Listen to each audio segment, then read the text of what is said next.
All right, welcome back to this here UFC Live on location at the top of Kaseya Center here in Miami, Florida. John Anik, Dustin Poirier, Chael, Sonnen, Anthony Smith.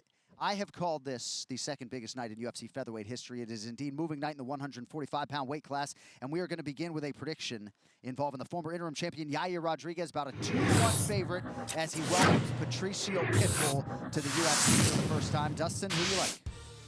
I'm going Pitbull, man. I'm going Pitbull. He just has so much experience. Of course, Rodriguez has been in there for the belt. He has a lot of UFC experience, but Pitbull has been fighting the best outside of this organization, and I think he's on a fast track to the top, and it starts here.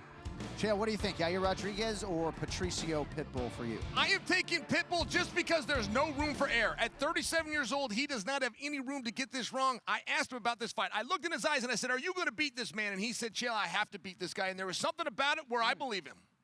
You know, I'm going Yair Rodriguez. I think that that first UFC fight is different when you've been fighting outside the organization. I think the level is just different. I don't think there's any argument there. I think Yair's used to it. I think Pitbull's going to have some growing pains. All right, co-main event scheduled for 5 rounds if needed in the lightweight division. Paddy Pimblett is held pretty steady as the betting favorite, albeit slightly against Michael Chandler. Who do you love? I'm going with the underdog. I think Chandler has a lot of championship, high-level experience as well.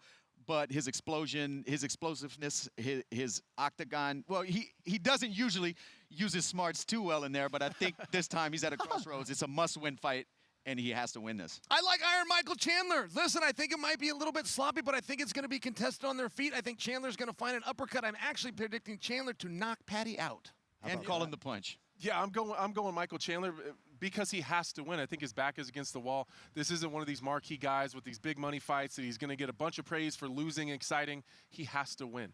Man, if I see all 3 sharp minds picking the underdog, I might be inclined to go to the window. All right, main event, Alexander Volkanovski, Diego Lopes. Volk in the -140 or so range, taking on the first-time title challenger, Diego Lopes. Who do you think?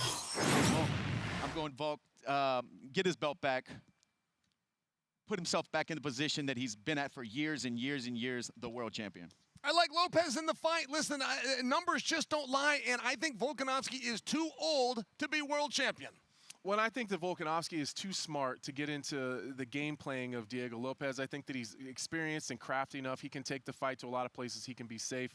And this means a lot to him. I think that he's going to fight a very, very smart fight. It all goes down Saturday night on pay-per-view, and of course, post-show festivities on this very desk after the fact. Let us show you the schedule coming up with the early prelims, 6 p.m. Eastern Time on ESPN Plus and Disney Plus. The preliminary coverage then extends to ESPN as well at 8 p.m. Eastern Time, all leading into the pay-per-view main card, 10 p.m. Eastern. That is only on ESPN Plus. You can go to espnplus.com/PPV. Right now, Ilia Topuria is the undisputed UFC featherweight champion, second one of the main event between Volkanovski and Lopes. That belt will be vacated, and we will crown a new featherweight champion